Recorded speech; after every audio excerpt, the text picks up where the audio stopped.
tsy resaka fambolena vary ihany no ataonay a fa karazana fambolena katsaka, fambolena tsaramaso, fambolena vanjobory, fambolena vagnemba, fambolena anana, fambolena resaka fambolena rehetrarehetra zany.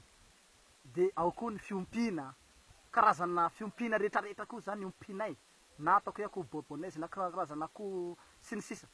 De miompy an'regny zany zahay. De ny tanjonay zany am'reny a de hoanina maimaim-poana koa zany regny zavatra reny. Ka zavatra tsara ohatran'izany zany tsy tokony agnenjehanareo, tsy tokony abevava be anareo.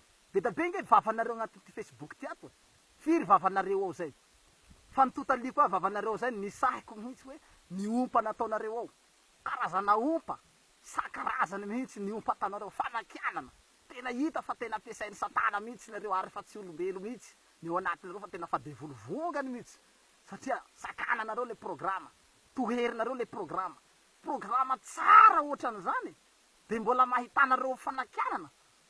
Ny baiboly zay fa magnazava Cyprien momba an'io programa io, de mbola hitanareo foana fagnaratsiana, hitanareo foana teny olazainareo. Ka eto magnentana ry hava, ajanono io fanakianana io, ajanono io fanoherana sy fanenjehana io a, fa mba ekeo zao programa tsara be zao a, mba hagnavotana antsika, hanavotana ny firenenantsika, hanavotana ny vahoaka sy ny mpiray tanindrazana amitsika, mpiray belona amitsika.